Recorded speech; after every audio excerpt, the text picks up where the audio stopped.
Hello everyone, welcome to star IQ. Star IQ के video platform पे आप सभी का बहुत बहुत स्वागत है। कैसे हैं आप सभी लोग? उम्मीद है कि आप लोग बहुत अच्छे होंगे, मस्त होंगे और जबरदस्त होंगे। आइए हम लोग हमारे आज के इस अद्भुत से सेशन की शुरुआत करते हैं।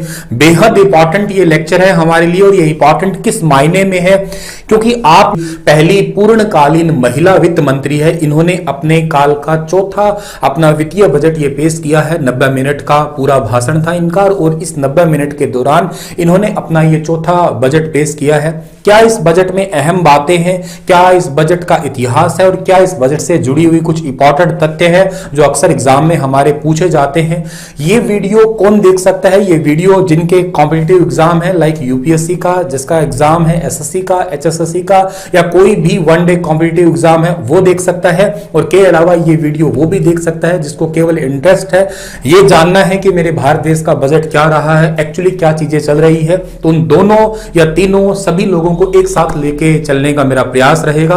बहुत ही लेमैन भाषा में, बहुत ही सीधे शब्दों में आपको ये बजट में पूरा एनालाइज करवाने वाला हूं और बताने वाला हूं। तो शांत चित्त होकर आप सुनिएगा। आप कॉपी पेन लेके बैठ भी सकते हैं लिखने के लिए। अदरवाइज इस लेक्चर का पीडीएफ फाइल आप लोगों को मेरे Telegram channel star IQ education पे मिल जाएगा। जो भी आपको पढ़ाऊंगा उसका टेलीग्राम चैनल का लिंक है स्टार आईक्यू एजुकेशन, इस पे आप जाइएगा और वहां पे आपको कंप्लीट लेक्चर का पीडीएफ फाइल मिल जाएगा। कंप्लीट जो पीडीएफ है या जो भी मैंने नोट्स बनाए हैं वो सब कुछ आपको इजीली मिल जाएंगे स्टार आईक्यू एजुकेशन पे। इस लेक्चर के जस्ट बाद मिल जाएंगे। फिलहाल चलिएगा आप लोग समझने का प्रयास कीजिएगा। आज के इस पूरे लेक्चर को समझने का कोशिश करते हैं कि क्या है इस लेक्चर के अंदर खास बात। सबसे पहले मैं आपको अपने नोट्स के माध्यम से पढ़ाता हूं, ठीक है ना। अभी मुझे एक बार ये बताइएगा आप लोग, आपको गुड इवनिंग और राधे राधे तो है कि आप लोग मुझे मेरा ऑडियो और वीडियो दोनों बिल्कुल सही विजिबल है क्या? मतलब कोई दिक्कत, कोई परेशानी तो नहीं आ रही है ना? बस ये बता दीजिएगा कि सब कुछ ओके है क्या। उसके बाद मैं क्लास को कंटिन्यू करता हूं। ऑडियो एंड वीडियो दोनों बिल्कुल सही है क्या? सब कुछ लिखा हुआ दिखाई दे रहा है क्या? बस इतना कह दीजिएगा एक कमेंट करके। और हाँ, शेयर अगर कर सकते हैं तो जरूर करिएगा, विच इज मोर इंपॉर्टेंट। और दूसरा, आप लोग अपने दोस्तों को बता भी सकते हैं स्टेटस लगा के, ठीक है ना। काफी इंपॉर्टेंट ये वीडियो है। सब कुछ क्लियर है सर, सब कुछ ओके है, ठीक है। अभी शेयर कर दीजिएगा और वीडियो को लाइक कर दीजिएगा। तब तक मैं आप लोगों को पढ़ाना जो है ना स्टार्ट करता हूं। चलिए जी, सबसे पहली बात है हमारा ये जो बजट है ना, ये बजट हमारा था जी डियर, कैसा? ये हमारा बजट था, डिजिटल बजट था, ठीक है ना। डिजिटल बजट कैसे सर? डिजिटल बजट का मतलब ये है कि मैं फिलहाल आपको पढ़ा रहा हूं तो कैसे पढ़ा रहा हूं? डिजिटल बोर्ड पे पढ़ा रहा हूं। तो ऐसा ही कुछ समझ लीजिएगा कि इसको पढ़ा गया है ना, वो एक टैब के माध्यम से पढ़ा गया है, यानी कि डिजिटली जो है ना इसको पेश किया गया है। तो इसी करके इसका नाम डिजिटल बजट कह दिया गया। देखो, पूरी क्लास को एनालाइज करें, पूरी क्लास को ध्यान से सुने। ये क्लास थोड़ी बहुत लंबी हो सकती है, 1 घंटे के आसपास जा सकती है। मैं मेरे हिसाब से पढ़ाऊंगा, बहुत दिल लगा के पढ़ाऊंगा। शांतिचित होकर सुनिएगा। आपको कोई कमेंट करने की जरूरत नहीं है। कोई ऐसा कमेंट करोगे भी क्या? केवल सुनना है तुम्हें। पीडीएफ का लिंक बता दिया, कहां मिल जाएगा, सब कुछ दे दूंगा आपको ये चीजें, ठीक है ना। देखो क्या कि बजट आपके मन में यह आता है कि यार ये बजट जो है ना ये क्यों पेश किया जाता है, ठीक है ना। कारण क्या है इसका? तो इसका कारण एक ही लाइन में समझ सकते हो। बजट किसी भी देश की एनुअल फाइनेंशियल रिपोर्ट होती है। ये एक छोटी सी बात है, मैंने बहुत मेहनत की है, आपको ये मेरी मेहनत दिखेगी भी। अगर आपको लगे कि सर ने सच में मेहनत की है तो कमेंट करके बताना जरूर, ठीक है। कि बजट किसी भी देश का क्या होता है? फाइनेंशियल रिपोर्ट होती है कि उस देश ने अपनी क्या रिपोर्ट पेश की है, उसका पूरा वित्तीय लेखा जोखा क्या है, वही होता है बजट, और कुछ नहीं होता। पहली लाइन तो यही इंपॉर्टेंट हुई। दूसरी बात यह है क्या कि बजट में जो चीजें देखी जाती है वो क्या है, मतलब बजट में एक्चुअली क्या पेश किया जाता है। तो बजट में मेनली 2 चीजें देखी जाती है। एक तो पहली चीज देखी जाती है रेवेन्यू देखा जाता है, और दूसरी चीज देखी जाती है एक्सपेंडिचर, यानी कि एक तो कमाई कितनी हुई है ये देखेंगे, और एक ये देखा जाएगा कि खर्चा कितना हुआ है। ये 2 चीजें मेन तौर पे देखी जाती है बजट के अंदर। मेनली 2 ही चीजें देखी जाती है, एक रेवेन्यू देखा जाएगा और एक एक्सपेंडिचर, यानी कि एक देखी जाएगी कमाई कितनी हुई है, एक खर्चा कितना हुआ। भाई आप लोग सीधे से यूं समझ लीजिएगा कि मैंने आपको कहा कि एक लैपटॉप लाने की बात करी आपने कहा कि सर मुझे एक लैपटॉप लाना है, बताइए कौन सी कंपनी का लैपटॉप लेके आऊं। तो मैंने कहा तेरा बजट कितना है, अब बजट का मतलब मैंने आपसे यह पूछना चाहा है कि तू कमाता कितना है, तू उड़ाता कितना है, और तेरे पास में अब बचा हुआ कितना है, ठीक है ना, वही तेरा एक बजट है, उसी हिसाब से तू अब खरीद के लेके आएगा। समझ गए आप लोग? कुछ इसी प्रकार का होता है बजट। सरकार की फाइनेंशियल रिपोर्ट होती है, उसके अंदर मेनली चीजें दो ही देखते हो। पहली चीज आप रेवेन्यू देखते हो, दूसरा आप खर्चा देखते हो कि सरकार कितना खर्चा कहां कहां पे लगाती है। और ये जो कार्रवाई की जाती है, मतलब कि खर्चा कितना हुआ या कमाई कितनी हुई, ये कार्रवाई की जाती है लगभग लगभग साल के अंत में। अब देखो, कुछ देशों के कैलेंडर ईयर बिल्कुल सेम चलते हैं, उसी को साल का अंत मानते हैं। जैसे कि 1 जनवरी से 31 दिसंबर का कैलेंडर ईयर है, 1 जनवरी पहला दिन है, 31 दिसंबर लास्ट दिन है। तो कुछ देशों के बिल्कुल बिल्कुल ऐसे ऐसे ही चलता है फाइनेंशियल ईयर भी। लेकिन हमारे देश के साथ ऐसा नहीं है। हमारा देश का फाइनेंशियल ईयर थोड़ा सा अलग चलता है। वो अलग इन द सेंस कैसे चलता है कि हमारा देश का फाइनेंशियल ईयर चलता है 1 अप्रैल से हमारा फाइनेंशियल ईयर यानी कि नया साल स्टार्ट होता है, 1 अप्रैल से स्टार्ट होता है, और 31 मार्च को जो है ना वो हमारे साल का आखिरी दिन होता है। और यही बात मैंने यहां पे लिखी है कि यह कार्रवाई साल के एंड में की जाती है। इंडिया का फिस्कल ईयर, फाइनेंशियल ईयर की फिस्कल ईयर की टर्म्स बिल्कुल सेम सेम सी है, 1 अप्रैल से, और एंड जो है ना आपका वो होता है 31 मार्च को, जो कि आप लोगों को पता है। ठीक है सर। अब अगली बात क्या है, आपको बजट में कुछ टर्म्स जो है ना वो बहुत अच्छे से सुननी होगी। अब कुछ टर्म्स हैं जिनका मैं बार बार यूज करूंगा, या कमेंट मतलब बजट में बार बार यूज होती रहती है, आपको थोड़ी वो टर्म्स से थोड़ा रूबरू करवाते हैं। एक टर्म है इसमें बीई, और एक टर्म है इसके अंदर आरई, ठीक है ना।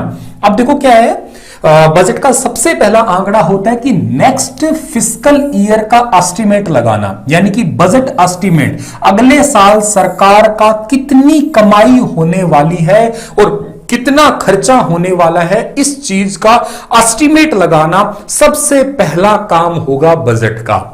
धीरे धीरे सुनते जाना, एक एक बात दिमाग में पड़ती जाएगी कि बजट का सबसे पहला काम क्या होगा। सबसे पहला काम यह होगा कि सरकार यह तय करती है, बजट एक्चुअली इसलिए भी पेश किया जाता है, इसका कारण भी यही है कि यह चेक कर लिया जाए कि अगले साल हमारा कितने खर्चे आ रहे हैं।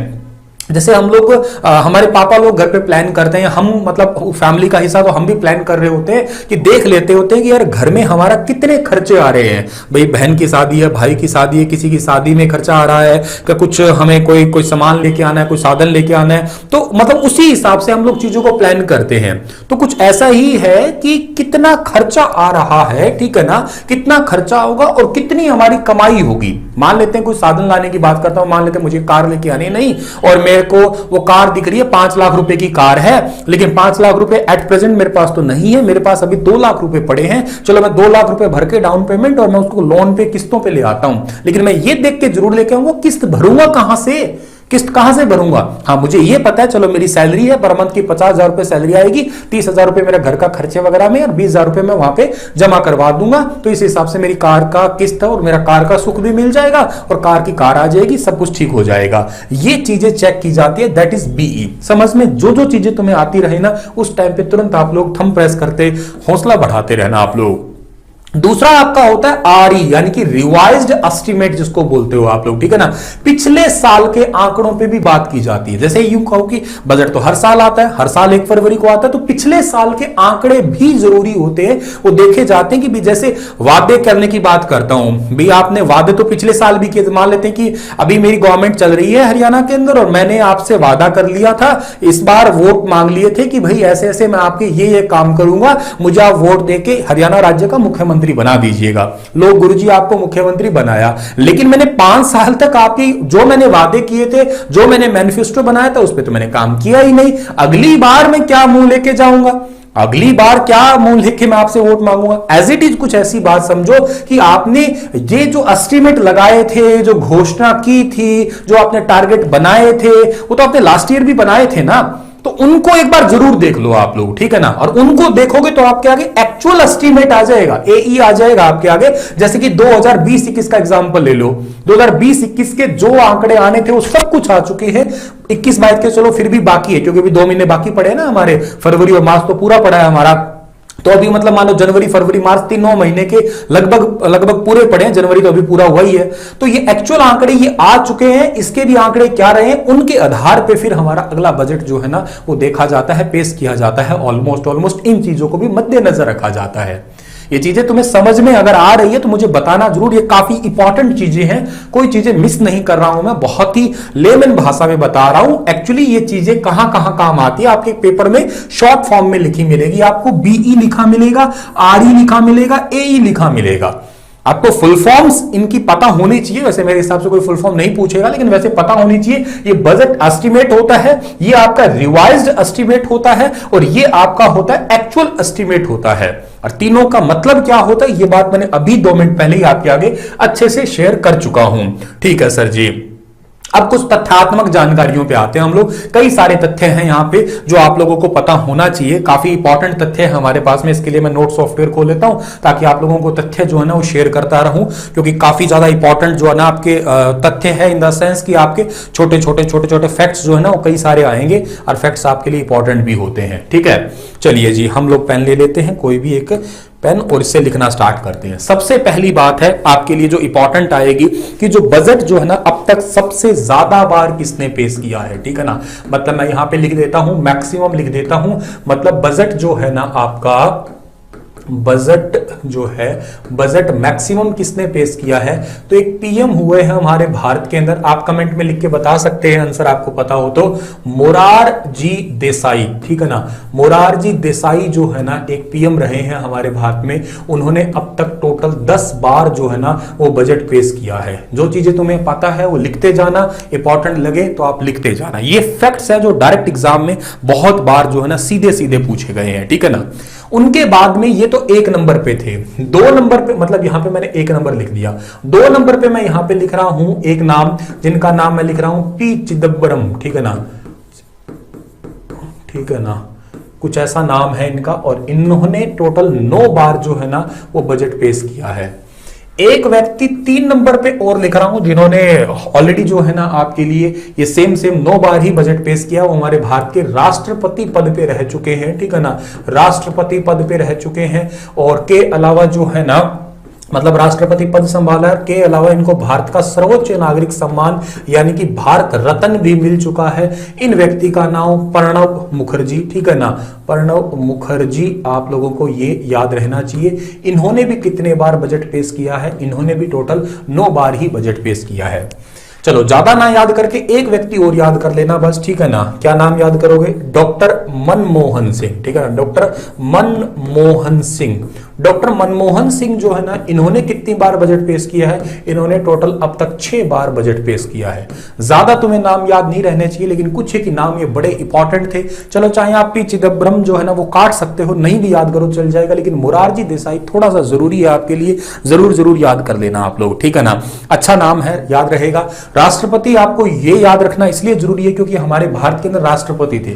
आप कमेंट में ये बताना प्रणब मुखर्जी राष्ट्रपति कौन से नंबर के थे भारत में, ये बता सकते हो आप लोग। और राष्ट्रपति मतलब अभी तो पूर्व राष्ट्रपति कहोगे, अब तो फिलहाल इस दुनिया में नहीं रहे, चले भी गए ये तो। ठीक है, और भारत रत्न अवार्ड से भी इन्हें नवाजा गया था। भारत में सर्वोच्च नागरिक सम्मान है, टोटल 4 है, आपको अच्छे से पता है। इसमें पहले नंबर पे ये है। इन्होंने भी टोटल 9 बार बजट पेश किया था।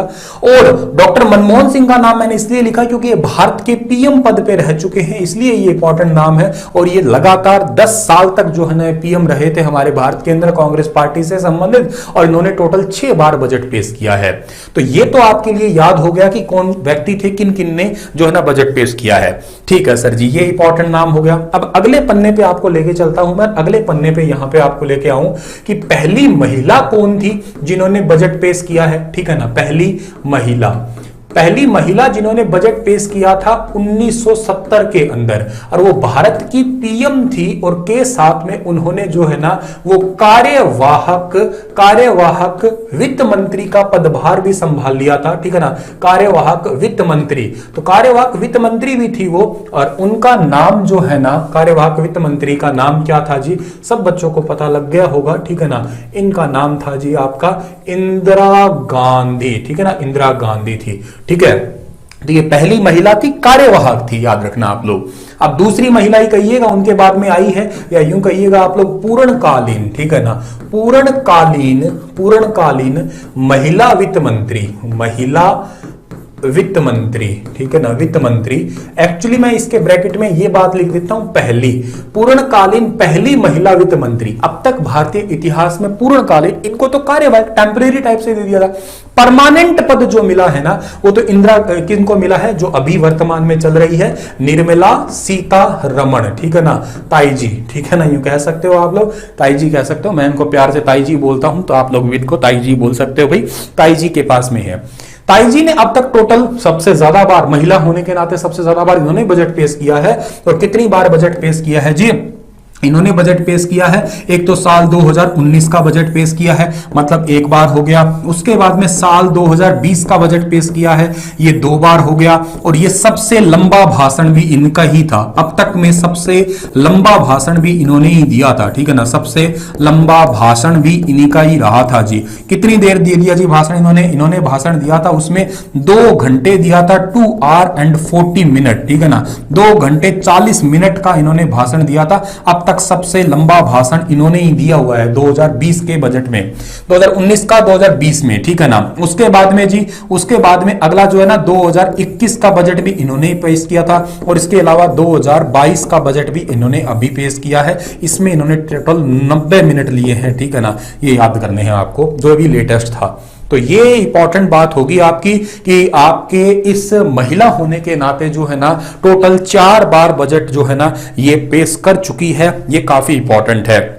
अच्छा सर, सबसे लंबा तो इन्होंने दे दिया, क्या कोई ऐसा भी सवाल है क्या कि सबसे कम छोटा, मतलब कम देरी में भाषण देने वाले कोई थे ऐसे? हाँ, ऐसे हैं, एक व्यक्ति, यहां चाहो तो लिख लो आप लोग, 1977 में एक वित्त मंत्री रहे थे जिनका नाम था HM पटेल, ठीक है ना, HM पटेल। इन्होंने केवल 800 शब्दों में ही, 800 वर्ड्स जो है ना, 800 शब्दों में ही पूरा जो है ना वो आपका बजट पूरा कर दिया। बढ़िया काम किया, एंडी काम, यही तो होता है बजट देना, ठीक है ना, निहाल कर दिया महाराज। केवल 800 शब्द, ये बढ़िया काम, बच्चों के लिए कह रहा हूं मैं, ठीक है ना, कम चीजें याद करनी पड़े उस हिसाब से। ठीक है सर जी, ये बात होगी आपकी।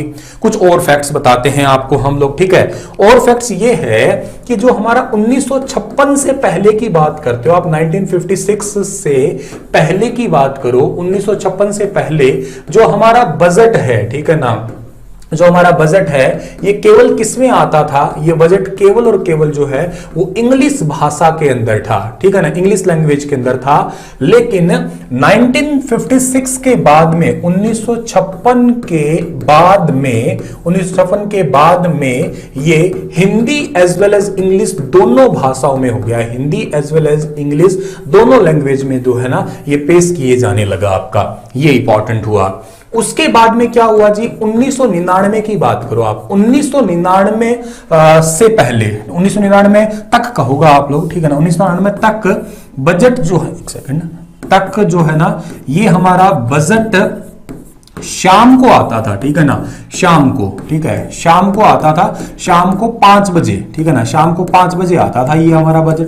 लेकिन 1999 के बाद, 1999 के बाद क्या हुआ, 1999 के बाद में ये आने लग गया सुबह, ठीक है ना, सुबह आने लग गया। और सुबह कितना आने लग गया, सुबह 11 बजे जो है ना ये बजट पेश होने लग गया हमारा। ये भी तुम्हारे लिए इंपॉर्टेंट है, सब बातें बताऊंगा जो जो इस बजट में पेश हुई है, आंकड़े भी सब बताऊंगा, लेकिन यहां से शुरुआत कर रहा हूं, जैसे बच्चे की उंगली पकड़ के लेके चलते हैं, उस आधार पे आप लोगों को मैं सारी चीजें जो है ना बताने का कोशिश कर रहा हूं, पेश कर रहा हूं यहाँ पे, ठीक है ना। चलो सर, आगे की बात करते हैं।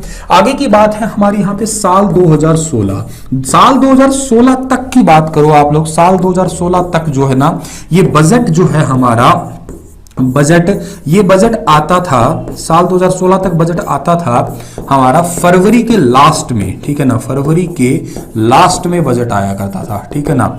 लेकिन इसके बाद के बाद ये आने लग गया भैया कब, फरवरी के शुरुआत में ही, यानी कि जिसको आप लोग अब बोल रहे हो 1 फरवरी को ही ये बजट आने लग गया।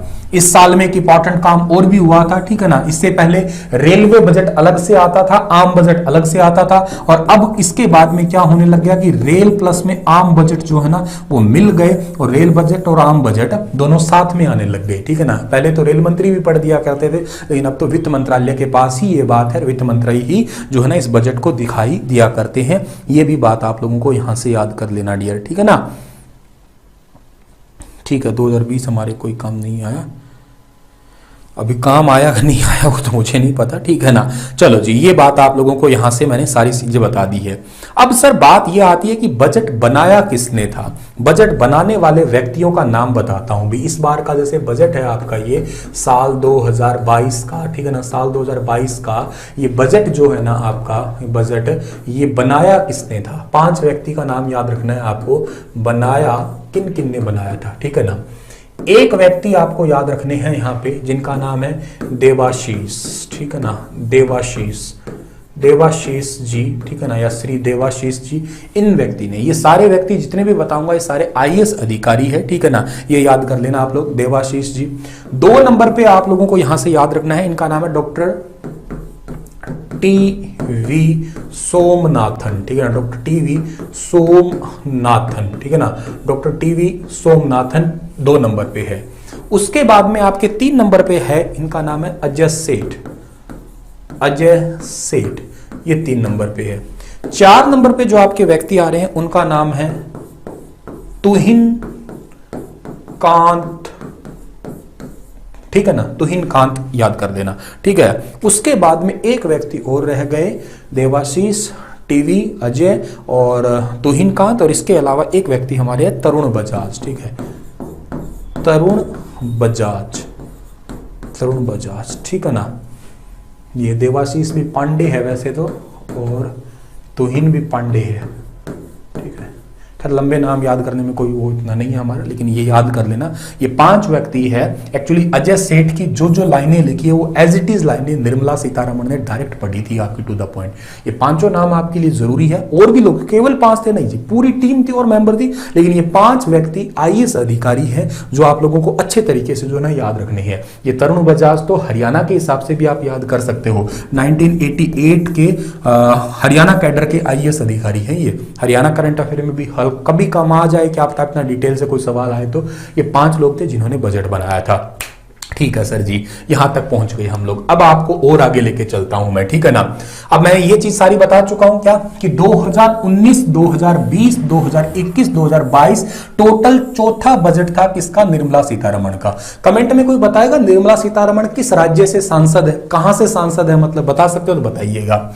मोदी सरकार से अगर पूछो सर मोदी सरकार का ये कौन सेवां बजट था, तो मोदी सरकार का ये टोटल 10वां बजट था। मतलब इस सरकार में टोटल ये 10वां बजट आया है, आपको ये भी याद रखना है। ठीक है सर जी, तुम्हें चीजें समझ में आ रही है, एक बार बताइएगा मुझे आप लोग। हाँ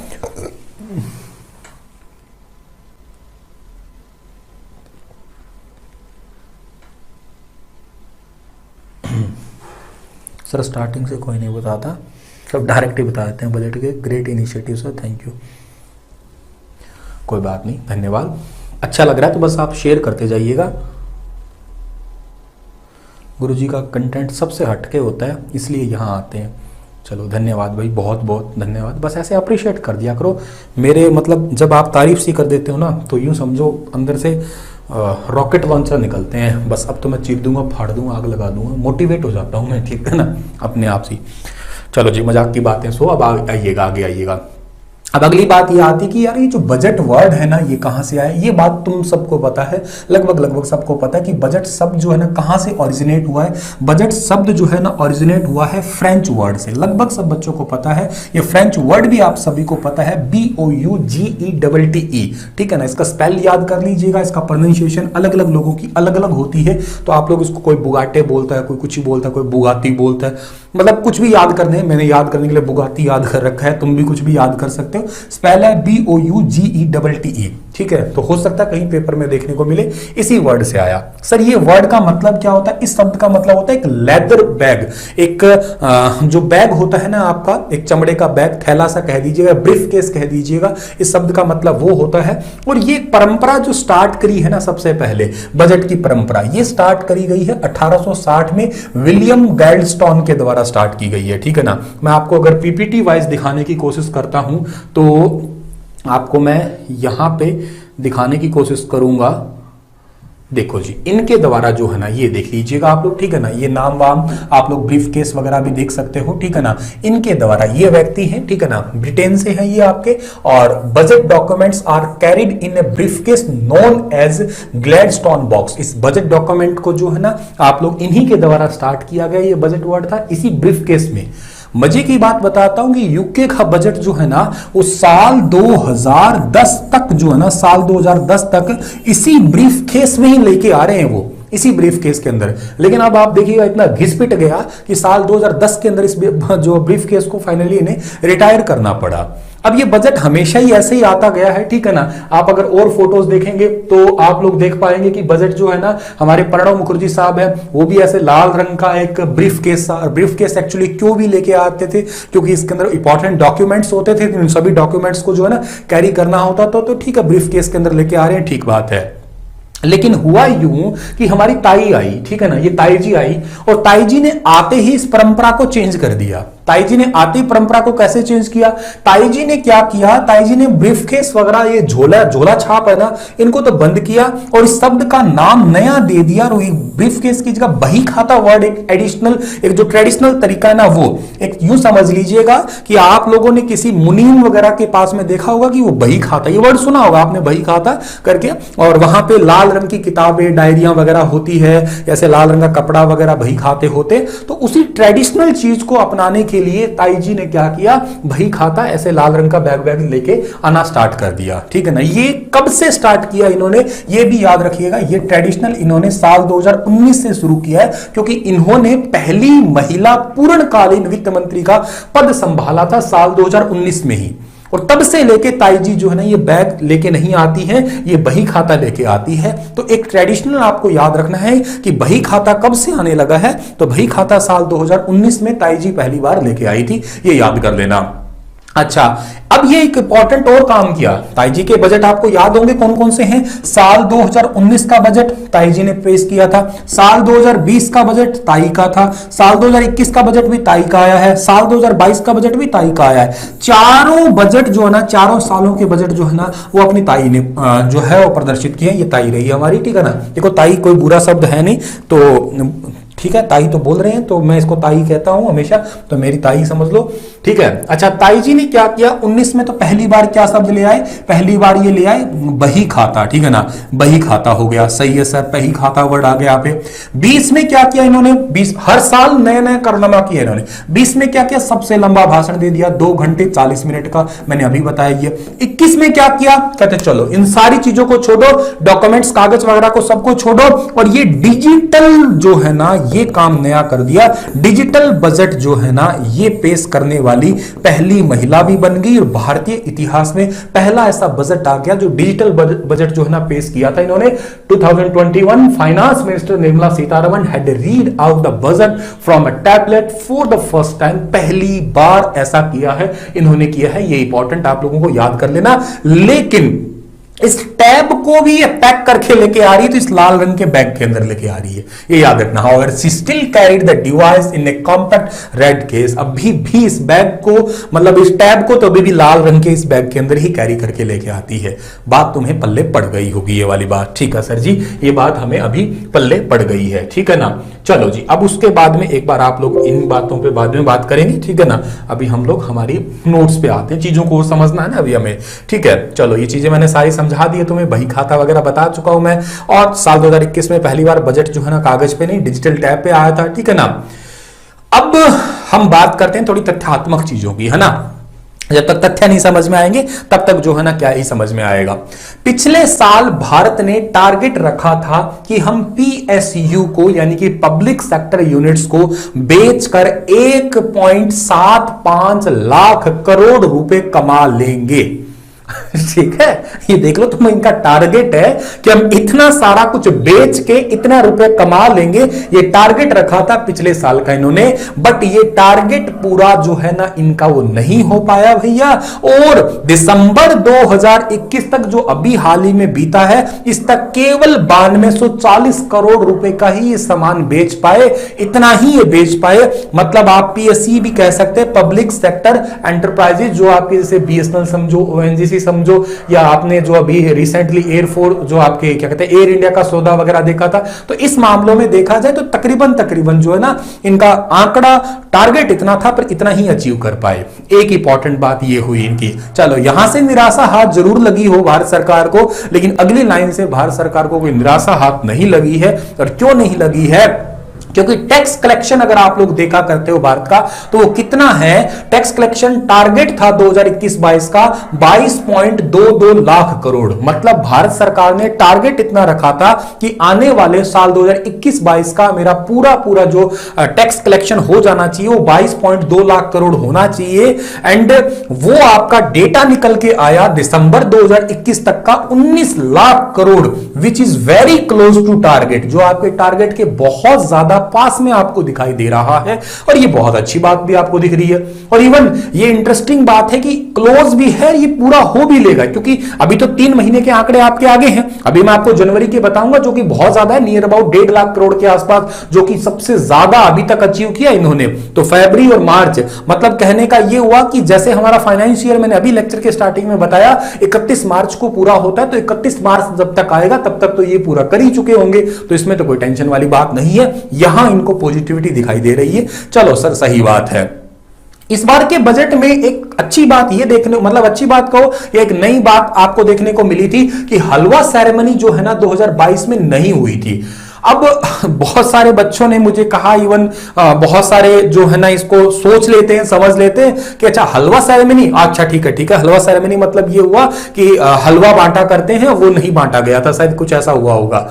एक्चुअली उससे रिलेट नहीं करती है ये टर्म। हलवा सेरेमनी का सीधा सा मतलब ये कि एक्चुअली क्या होता है कि बजट पेश किया जाता है। अब देखो बजट में कुछ मेंबर्स होते हैं, अभी मैंने आपको बताया कि कुछ मेंबर्स होते हैं। मैंने आपको जो 5 मेंबर आपको बहुत इंपॉर्टेंट बताए थे अभी, ठीक है ना। तो ऐसे कुछ मेंबर्स होते हैं आपके इंपॉर्टेंट, और ये मेंबर्स हैं, इनके साथ में और भी बहुत सारे टीम मेंबर बैठे होते हैं, फाइनेंस कमेटी वगैरह सब कुछ होती है। तो इन लोगों को बजट से कुछ दिन पहले जो है ना लॉक्ड कर दिया जाता है, जिसको नी लॉक्ड भी कहा कर सकते हो आप लोग, या इसको लॉक इन एम्प्लॉय कंडीशन भी कहते हैं, ताकि बजट्स के इंपॉर्टेंट डॉक्यूमेंट्स जो है ना वो लीक ना हो पाए। ये सारे साथ रहते हैं, साथ ही मिलकर सारे काम करते हैं, एक साथ गुछ पुछ हो जाता है हर प्रकार का डिपार्टमेंट, यूं कहिएगा इससे रिलेटेड।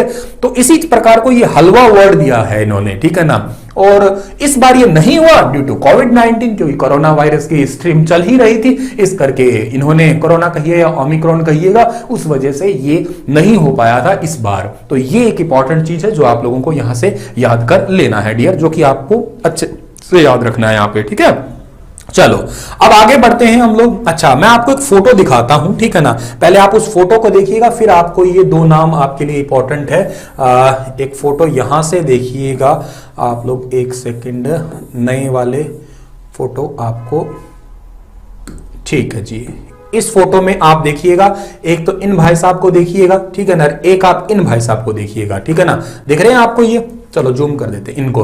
अब दिख रहे हैं आपको ये दोनों भाई साहब, ठीक है ना, दिख रहे हैं आपको भाई साहब ये दोनों, ठीक है, दिख गए। अब आप इनके नाम देखिएगा, एक है श्री पंकज चौधरी, श्री भगवत कराड़। अब भगवत और पंकज कौन कौन से, एक सेकंड मैं इधर ही बताता हूं, ठीक है। ये तो भगवत कराड़ है और ये है पंकज, ठीक है ना, ये है पंकज और ये है भगवत कराड़। अब ये कौन है जी? पंकज और भगवत कौन है, ठीक है। आपने जब भी देखा है ये चेंज हो जाते हैं, इसलिए मैंने थोड़ा सीरियस लिया इस चीज को। बजट बनाया किनने, वो नाम मैंने अलग से छांट लिए। एक्चुअली साथ रहते हैं, जब भी कोई बजट आता है तो जैसे पिछले 4 सालों से ताई जी के साथ में, ताई जी के बाल सारे सफेद हो गए, गोदरेज की डाई लेके आओ ताई जी, बाल काले हो जाएंगे, ठीक है, काले घने बाल हो जाएंगे। हाँ, आप कुछ ना लेके आओ, छोड़ो, आपका हो लिया जो था। हाँ ठीक है, आप हैं और आप हैं और आप हैं, ऐसे 2-4 रहते ही रहते हैं साथ में। अब ये चेंज होते हैं, ये है एक्चुअली डिप्टी फाइनेंस मिनिस्ट्री में आते हैं ये, ठीक है ना। तो आपको भगवत याद रखना है और आपको ये पंकज याद रखना है, वर्तमान के लिए याद रखने, इंपॉर्टेंट नाम है, जरूरी नाम है आपके लिए, ठीक है सर। अब मैं आगे चला जाता हूं, ठीक है। नेक्स्ट सवाल आपके लिए, अगला है फिजिकल डिफिशिएंट, मतलब आपका राजकोषीय घाटा, इसको 6.8% पे लाना है। इस पॉइंट को थोड़ा सा आगे डिस्कस करूंगा, ये अलग लाइन अलग लिखी थी, आगे आएगा, इसका पूरा डिटेल आएगा, अभी समझाऊंगा, उसको छोड़िएगा। हाँ, अभी होता क्या है कि वित्त मंत्री जब बजट पेश करने जाती है उसे जस्ट पहले एक बार राष्ट्रपति जी से जरूर मिलती है, राष्ट्रपति जी से थोड़ी शिष्टाचार भेंट होती है। अभी मैंने राष्ट्रपति के साथ में फोटो भी दिखाई होगी आप लोगों को, ठीक है ना। ऐसे राष्ट्रपति के साथ में जो ना एक फोटो होती है, एक नॉर्मली शिष्टाचार भेंट होती है, बेसिक सी जो ना एक मुलाकात होती है। देखो राष्ट्रपति के साथ में चाय वाय पीते हैं, थोड़ी थोड़ी बात करते हैं, बस और कोई खास बड़ी बात नहीं है। 10-15-20 मिनट आधे घंटे की मुलाकात होती है, शिष्टाचार भेंट जिसको कहा कर सकते हो आप लोग, ठीक है। चलो सर, अच्छा जी, इस बजट को जब शुरू किया, अगर आपसे पूछा जाए कि इस बजट की शुरुआत में सबसे पहला शब्द, अच्छा आपको समझ में तो आ रहा है ना, एक बार मुझे कमेंट करके बताना आप लोग, समझ में सही आ रहा है ना आप लोगों को, मतलब कंटिन्यूटी बनी हुई है, लगन लगी हुई है, छोड़ के भाग भूग तो नहीं रहे हो ना आप लोग, समझ में सही आ रहा है ना आपको। एक बार मुझे कमेंट कर देना, बता देना आप लोग, ताकि मैं बड़े जोर शोर से चलता रहूं। तो बजट जो है ना, उसकी शुरुआत इन्होंने करी थी किस नाम से, अमृत काल से स्टार्ट किया था। मतलब बजट का भाषण जो इन्होंने शुरू किया था वो अमृत काल से शुरू किया था। नाउ व्हाट इज अमृत काल? अमृत काल क्या है आप लोगों को ये बहुत अच्छे से पता है कि साल 2022 के अंदर जब आप 15 अगस्त सेलिब्रेट कर रहे होंगे तो ये हमारे आजादी के पूरे 75 साल मना चुके होंगे आप लोग। मतलब 75 साल हो गए हैं हमें आजाद हुए, ये बात आप लोग मना रहे होंगे। 75वीं आजादी का वर्ष आप लोग जो है ना वो मना रहे होंगे।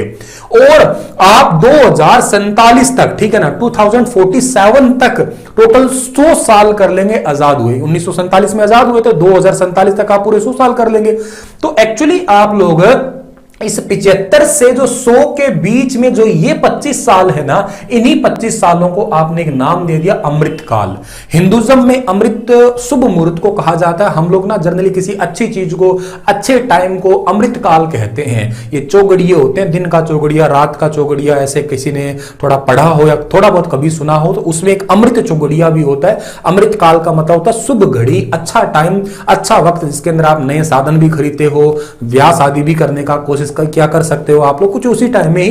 तो भारत सरकार चाहती है कि आने वाले जो ये 25 साल है इन पे बहुत जोर दिया जाए और मेरे भारत को और आगे लेके जाया जाए। इसी को अमृत काल का नाम आप लोगों ने दिया है। राइट सर जी। अगली बात आपके लिए इंपॉर्टेंट है कि जीडीपी ग्रोथ रेट आपको इस बजट में क्या दिखाई देगी। देखो भारत ने बताई है कि मेरे भारत की जीडीपी रहने वाली है, जीडीपी का फुल फॉर्म लिखो कमेंट में आप लोग कि भारत की जीडीपी जो है ना वो कितनी रहने वाली है। तो उन्होंने बताई कि 9.2 इंडिया के अकॉर्डिंग। एक आईएमएफ है, जानते होंगे आप लोग, इंटरनेशनल मॉनेटरी फंड, जिसका हेडक्वार्टर अमेरिका की राजधानी वॉशिंगटन डीसी के अंदर है। इन्होंने बताई 9.0 विच इज इक्वल, कोई ज्यादा इसमें अलग नहीं दिख रहा है, वो 9 है, ये 9.2 है, तो कोई ज्यादा डिफरेंस नहीं है। मतलब जीडीपी हमारी लगभग 9 के आसपास ही रहने वाली है। पॉइंटों का तो चलता है आपका। अभी मैं कह रहा हूं ना कि थोड़ी देर पहले मैंने बताया था कि जनवरी का जीएसटी सबसे ज्यादा कलेक्ट हुआ है, वो ये देख लीजिएगा। जनवरी 2022 का जीएसटी कलेक्शन हुआ है 1,40,986 करोड़। आप मोटा मोटा आंकड़ा याद कर लीजिएगा, 1,40,000 या 1,50,000 करोड़ के आसपास का आंकड़ा आप याद कर लीजिएगा। ये इंपॉर्टेंट है आपके लिए, जो जरूरी रहेगा यहां पे। अब जो चीज आपको समझाने वाला हूं ना वो बहुत ढंग से समझना, आप लोग बहुत ढंग से समझना। इस चीज को मैंने बहुत दिल से, शिद्दत से तैयार किया है। मैंने पूरी लेक्चर को बड़े शिद्दत से तैयार किया, बहुत मेहनत लगाई। कल मैं लगभग पूरी रात ही समझो आप लोग, कई 2-4 घंटे रात को पढ़ा था, फिर सुबह उठ के फिर मैंने इसको एनालाइज किया। हर मतलब पीआईबी न्यूज वगैरह है, निर्मला सीतारमण जी का, ताई जी का खुद भाषण सुन सुन के, एक तो ताई जी फराटेदार इंग्लिश बोलती है इतनी, ठीक है, तो समझना थोड़ा औखा पड़ रहा था, पर जो भी है आपके लिए जो काम की सारी बातें वो इकट्ठी की है मैंने। अब देखो 2 वर्ड्स हैं यहाँ पे, ध्यान से सुनना आप लोग। एक आपको वर्ड यहाँ पे कमाई के लिए दिख रहा है, ठीक है ना, जिसको आप लोग इंग्लिश में रेसिपेट्स कह सकते हैं। एक आपका वर्ड यहाँ पे एक्सपेंडिचर्स दिख रहा है आपको, जिसको आप लोग खर्चा कहा करते हैं। इसमें भी आपको 4 चीजें दिखती है। एक आपको रेवेन्यू दिखता है, एक आपको कैपिटल दिखता है, यहां पे भी रेवेन्यू दिखता है, यहां पे भी कैपिटल दिखता है। क्या होता है, बहुत ही कम शब्दों में बिल्कुल सिंपल भाषा में समझाता हूं। जो रेसिपिट्स आपका जो रेवेन्यू होता है, इसका मतलब वो कमाई होती है जो सरकार को डे टू डे मिलती है। दिन प्रतिदिन कमाई, जैसे एग्जांपल से टैक्स से कमाई सरकार करती है, चाहे वो जीएसटी टैक्स से करे, चाहे वो इनकम टैक्स से करे, चाहे कैसे भी करे, पर सरकार कमाई कैसे करती है? टैक्स से ही तो कर पाती है। अभी मैं बताऊंगा, सारे आंकड़े आगे चलते रहना आप लोग। डे टू डे जैसे कमाई करती है वो रेवेन्यू कहलाता है, आपका रेवेन्यू रेसिपिट्स कहलाता है, ठीक है। और कैपिटल जो आपका रेसिपिट्स कहलाता है वो क्या होता है? वो होता है पीएसयू वगैरह कंपनी के, जैसे कोई बीएसएनएल कंपनी कमा के सरकार को कुछ दे रही है अपना हिस्सा, ओएनजीसी दे रही है, आईओसीएल दे रही है, कोई ऐसी कंपनियां सरकार को स्थायी रूप से दे रही है, वो कमाई होती है। ओवरऑल सरकार की कमाई रही है, इन सबको मिला के सरकार की पिछले साल की कमाई रही है 38 लाख करोड़। अभी मैंने कहा ना, बजट का मतलब तो यही होता है, कमाई और खर्चा देखना, लेखा जोखा देखना। तो लगभग सरकार की टैक्स टुक्स वगैरह कर कुरा के, ये पीएसयू से सारा कुछ करा के 38 लाख करोड़। ये आंकड़े पॉइंटों में हैं, मैंने जोड़ तोड़ के 38 लाख करोड़ बनाया, लेकिन पॉइंटों में याद करना बेवकूफी है, ना ही तो याद होगा ना ही आपसे कोई पूछा जाएगा, आपको मोटा मोटा पूछा जाता है बस, ठीक है ना। और देखो मैं बता भी देता, जैसे मान लेते हैं ये ऊपर वाली बात लिखी हुई थी, ठीक है ना, ये लिखा हुआ है 1/40/986, थोड़ा ना याद होगा, ऐसे याद नहीं होता। इसको आपने 1/50 कर लिया, वो आप समझदार है इतने, तो मैं इतना मान रहा हूं कि आप बहुत समझदार है, इन चीजों को आप समझ रहे तो समझते जाना आप लोग। ओके रिपोर्ट सर, ये चीज होगी। अब बात करो आप खर्चे की, एक्सपेंडिचर की बात करो, तो देखो रेवेन्यू एक्सपेंडिचर में मतलब क्या होता है कि सरकार के खर्चे फिक्स में कौन से खर्चे हैं, जैसे किसी की सैलरी देनी है, मैं गवर्नमेंट एम्प्लॉय हूं, मेरी मान लेते हैं मैं गवर्नमेंट एम्प्लॉय हूं और मेरे लिए मेरी 50,000 रुपए सैलरी है, तो सरकार को मेरे 50,000 तो हर महीने निकालने पड़ेंगे पड़ेंगे। ऐसे जो है ना, जिन जिन की सैलरी देनी है वो रेवेन्यू एक्सपेंडिचर में आएगा ही आएगा, और वो आपका जो है ना निकल जाएगा, ठीक है। एक होते कैपिटल एक्सपेंडिचर, ये होते हैं स्थायी खर्चे सरकार के। स्थायी खर्चे बोले तो जैसे कोई सड़क बनाना है तो ये परमानेंट, यहां पे तो खर्चा लग गया, कोई ब्रिज बनाना है, कोई रेलवे ट्रैक बनाना है, रेलवे लाइन के लिए आप लोग जो है ना इलेक्ट्रिक पोल वगैरह लगाना है, तो वो होता है स्थायी खर्चा, परमानेंट खर्चा होता है। तो ये खर्चा और लगभग ये कितना आता है? ये 37 दशमलव समथिंग नियर टू 38 के ही था। तो मतलब सरकार ने ये दिखाया कि हमारा 38 लाख करोड़ का तो कमाई हुई थी और 38 लाख करोड़ का ही हमारा खर्चा लग गया था, विच इज वेरी वेरी इक्वल, ठीक है ना, बहुत ज्यादा इक्वल ही थे। कहते हैं हमारे इसके बाद में कुछ अलग से नहीं हो गया था, ठीक है ना, ये तो समझ गया होगा, ठीक है ना, ये बात तुम लोग समझ गए होंगे। ये चीज बहुत अच्छी चीज मैंने समझाई, अगर समझ में आगे थंब प्रेस कर देना, कोई भी चीज ना समझ में आए दोबारा पूछ लेना कि सर ये क्या था, दोबारा बताओ। अब अगला सवाल आपके दिमाग में आ गया है कि सर भारत का पैसा कहां से आता है, चलिए ये बताइएगा, भारत में पैसा आता कहां से है, ठीक है ना, कि भारत के पास पैसा कहां से आता है। तो देखो बजट के अकॉर्डिंग बता रहा हूं, भारत में पैसा आता है बोरोइंग से, यानी कि उधार से। हमने उधार लिया है, आपका बजट के अकॉर्डिंग 35% का उधार है, ठीक है सर जी, उधार है, सबसे ज्यादा मतलब पैसा यहां से है। दूसरा पैसा भारत के पास, भारत सरकार के पास पैसा आता है 16%, किसके कहां से आता है? ये पैसा आता है आपका 16% जीएसटी से। अब ये बहुत इंटरेस्टिंग बात मुझे लगी पर्सनली, क्योंकि उसके बाद आपको दिख रहा है इनकम टैक्स और corporation tax, which is very very equal, जो कि दोनों 15-15% है। चाहे इनको तीसरा चौथा नंबर कहिएगा, दोनों ही आप लोगों को थर्ड पोजीशन पे आप लोग रख सकते हो, क्योंकि दोनों का तो परसेंटेज सेम है। अब आपको इंटरेस्टिंग बात पेपर के लिए इसलिए पूछी जा सकती है, कहीं ये सीरीज सेट की जा सकती है कि भारत का पैसा सबसे ज्यादा कहां से आता है। सीक्वेंस सेट करिएगा, 1 2 3 इनमें से बताइएगा। देन आपके लिए बड़ी सीक्वेंस की बात है कि देखो उधार से भारत ने 35% लिया है, बोरिंग से, जीएसटी से इतना, इनकम टैक्स से इतना है। आपको बाकी भी ऐसा नहीं है कि मतलब इतने से ही काम चल जाता है, मैं आपको बाकी भी दिखा देता हूं कि हम लोग ज्यादातर जो है ना, देखो ये रहा, आप लोग इस फोटो से जो है ना ओरिजिनली जो है ना देख सकते हैं, इस फोटो से देख सकते हैं, मतलब ये सारे ही हैं। पर देखो उधार और अन्य देय, अरे भैया पीछे जाओ, मार्कर लिखने वाला ले आओ, पेन लेके आओ, हाँ ये रहा, ठीक है। तो मतलब ये क्या, उधार और अन्य देय जो आपकी बोरोइंग और अदर लायबिलिटीज है उससे 35%, ये वाला जो हिस्सा सारा है उधार का ही आता है। उसके बाद में इसमें जीएसटी पकड़ो, 16% कहां पे दिख रही है, ये रही, माल और सेवा कर, goods and service tax 16%, officially government के दिए गए आंकड़े हैं, वही दिखा रहा हूं मैं आपको, ठीक है ना। अच्छा, उसके बाद में कॉर्पोरेशन टैक्स आता है 15% और इनकम टैक्स आयकर है वो भी 15% है आपका।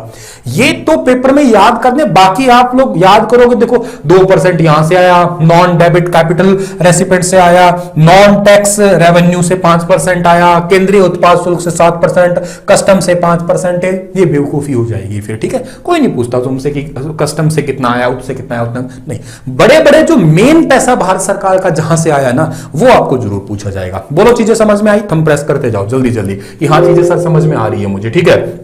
दूसरी बात पे आते हैं हम लोग। अब पैसा यहां से तो आ गया, ये तो बात ठीक है। अब बात यह आई है सर कि पैसा जाता कहां है?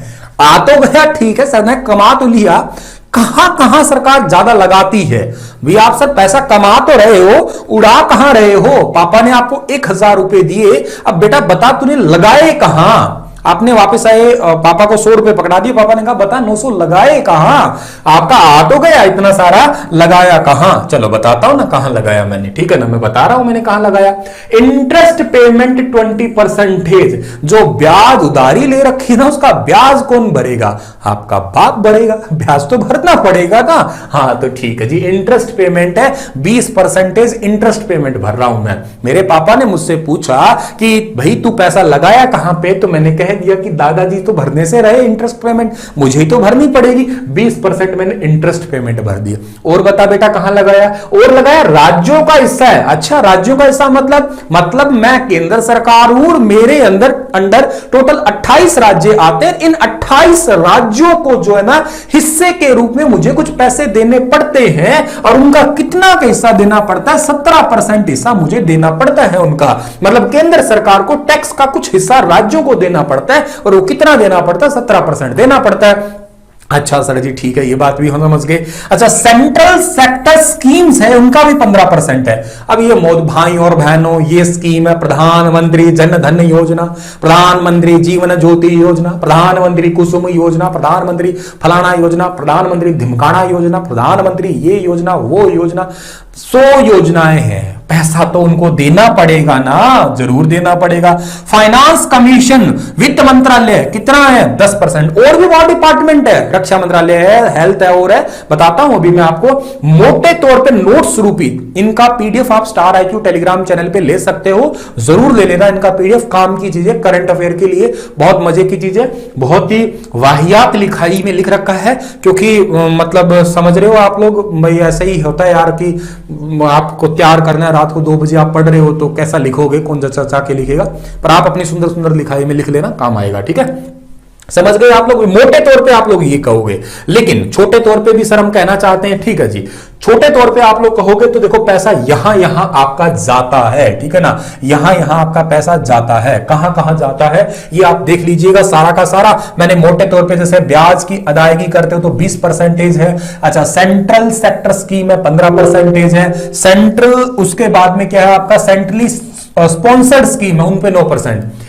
ये वो सर स्कीम है जो सरकार ने खुद ने चला रखी है, ये वो स्कीम है जिनको सरकार स्पॉन्सर कर रही है, ठीक है ना, सरकार सहायता दे रही है कुछ ना कुछ, उनमें 9% है। कुछ और खर्चे हैं, अन्य खर्चे हैं, ये बताए ही नहीं है। गर्लफ्रेंड घुमाने के, ठीक है, वो 9% खर्चे अलग से है, ठीक है ना।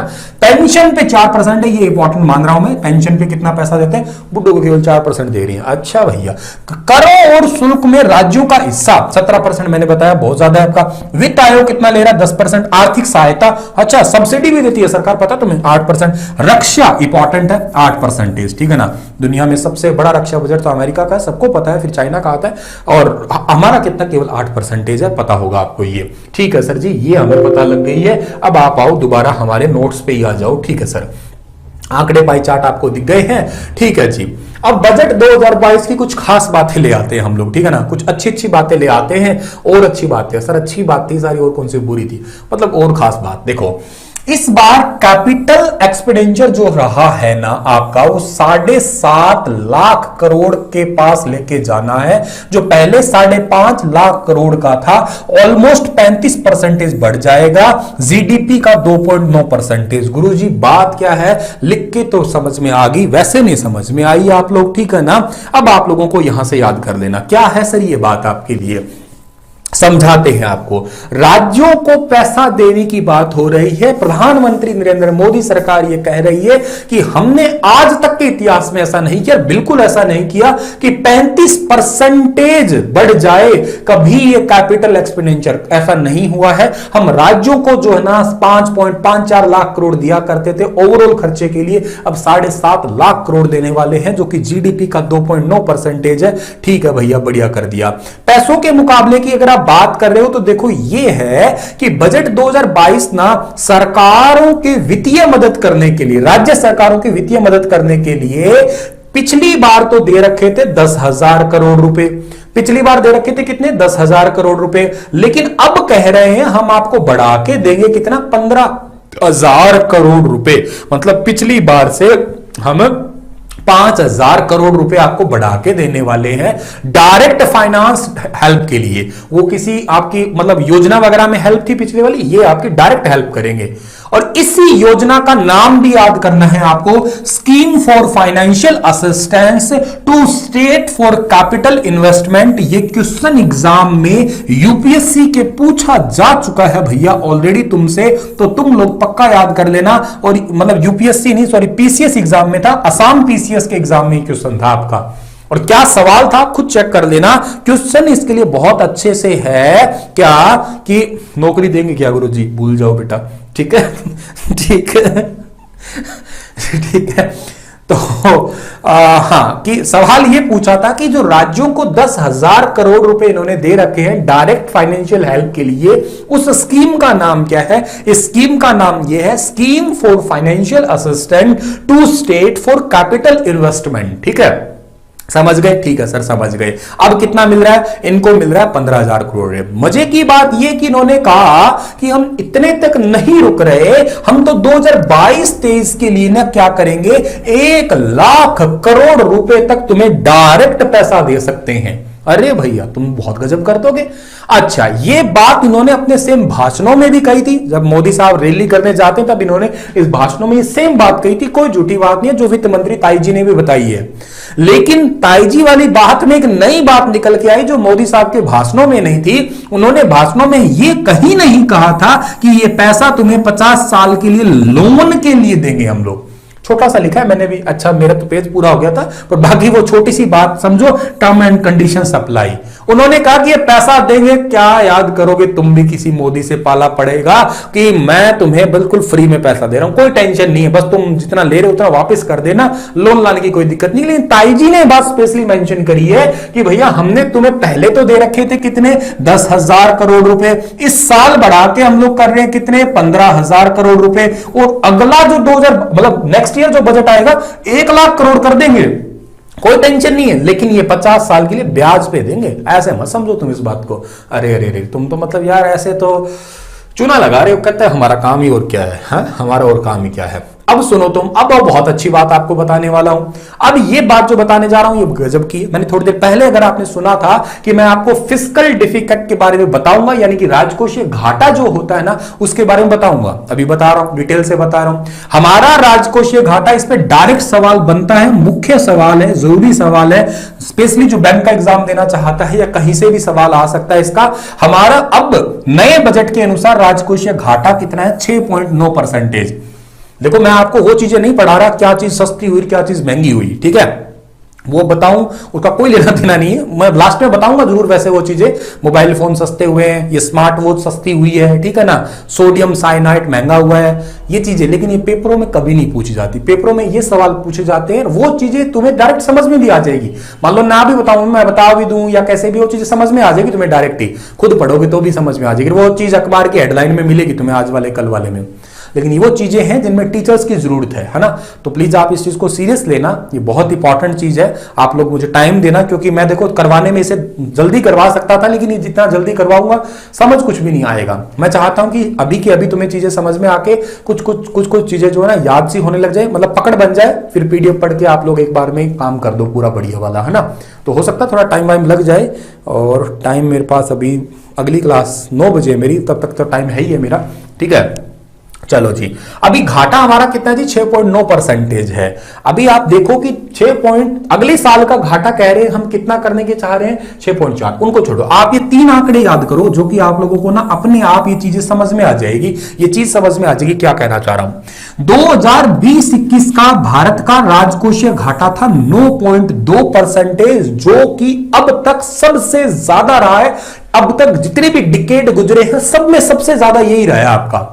और मैंने तो लगभग 2016 से 16-17 से बजट का एनालिसिस करने लगा हूं हर साल, तब से तो मैंने ये देखा ही देखा है। बाकी कितने ही एनालिसिस जितने रहे हैं सबने ये कहा कि सबसे ज्यादा। क्यों ऐसा ज्यादा रहा था सर, इसका कारण क्या रहा? मैंने गूगल चेक किया तो मुझे ये ज्यादा दिखा अब तक के आंकड़ों में, क्योंकि 2020 में कोरोना माँ भी आई थी, कोरोना नाम की माता आई थी, रिश्ते तो पता ही क्या किया था। तो 2020-21 में इस करके राजकोषीय घाटा ज्यादा रहा। 21-22 में अच्छी बात रही कि ये घट गया और घट के ये 6.9% आ गया। मजे की बात यह है कि ये कह रहे हैं कि जब आने वाला साल आ जाएगा ना 2022-23 का, उसमें हम लोग घटा के 6.4 कर देंगे। बहुत बड़ी बात है, इस घाटे को हम पूरा कर देंगे। और सुनो तुम लोग, इन्होंने ये कहा कि हम 2025-26 का टारगेट भी बना बैठे हैं। अरे भाई, और टारगेट कितना? 4.5% ले आएंगे। तुम तो बहुत गजब कर दोगे भैया, मतलब तुम तो यूं कर दोगे, ये देखो कहां तो 9 से किया तुमने 6.9 और उसके बाद में तुमने किया 6.4 और हम ले आएंगे 4.5 पे। तुरंत मन में सवाल आ गया, अब ये घाटा पूरा सरकार कर कहां से रही है? हाँ, किधर से पैसे आए, कहां से? आप लोग घर में बड़ा फोन ले आए, एकदम से बहुत बड़ा फोन ले आए, एप्पल का आईफोन ले आए, आप 1.5 लाख रुपए का ले आए। पापा पूछेंगे हाँ किथे, मतलब कौन है? पापा थाली बहू गिफ्ट करे हो, आया बड़ा बहू बड़ा, कान के नीचे 4 इधर और 4 इधर। हाँ, तो पैसा कहां से आ रहा है बताओ? तो पैसा जी आ रहा है पहले नंबर पे मार्केट बोरोइंग से, उधार लेके बैठे हो भाई साहब, ठीक है ना। सिक्योरिटीज अगेंस्ट स्मॉल सेविंग, जो छोटे सेविंग्स है उनकी जो सिक्योरिटी से पैसा, कुछ यूं समझ लो इसको, मतलब ऐसे कोरिलेट कर लो आप लोग। आपके पास आभूषण है, उनको जमा करवा के आओगे तो आपकी फ्री में देख रेख वो नहीं करते, उसके बदले कुछ आपसे लेते हैं। कुछ ऐसा आप लोग जो है ना इस चीज को समझ लेते हो डियर, ठीक है ना। चलो सर जी, हाँ सब राजनीति है गुरुजी। रिचार्ज बहुत जल्दी खत्म हो रहे हैं जी, तुम ना इसी में रहना यार, राजनीति रिचार्ज में। रिचार्ज करवा लिया करो यार किसी से, हैं? ऐसा सिस्टम है नहीं क्या रिचार्ज वाला? वो एंजल प्रिया बन के रिचार्ज करवाया करते थे, वो सिस्टम नहीं है क्या? करवा लिया करो रिचार्ज तो, ठीक है। अच्छा, मार्केट क्या कहती है कि घाटा घुटा कम कर देंगे क्या? मार्केट का सर्वे बता दो सर। मार्केट यह मानती है कि सरकार बोरोइंग 14.95 लाख करोड़ रहने वाली है। इसका मतलब यह है कि सरकार घाटा कम कर नहीं पाएगी। तुम कह रहे हो, बुका रहे हो झूठी झूठी बात, ठीक है। चलो सर, अब अगली बात जो आ रही है वो बहुत गजब की बात आ रही है, बहुत इंपॉर्टेंट बात तुम्हारे आगे शेयर कर रहा हूं कि पीएम गति शक्ति प्लान, आपसे डायरेक्ट एग्जाम में सवाल पूछे जाएंगे पीएम गति शक्ति प्लान के। और क्या सवाल पूछे जाएंगे कि इसके टोटल 7 इंजन है, ठीक है ना, छोटा कर देते हैं, ये 7 इंजन है। इन 7 के नाम आपके पेपर में पूछे जाते हैं, 7 इंजन। पहला इंजन है रोड, दूसरा है रेलवे, तीसरा है एयरपोर्ट, चौथा है पोर्ट्स, पांचवा है मास ट्रांसपोर्ट, चीजों को बल्क में आप ट्रांसपोर्ट करते हो, वाटरवे और लॉजिस्टिक इंफ्रा। ये 7 पे भारत सरकार काम करेगी। बजट में ये भी खास तौर पे दिखाया गया है कि इन 7 पे हम लोग विशेष तौर पे काम करेंगे।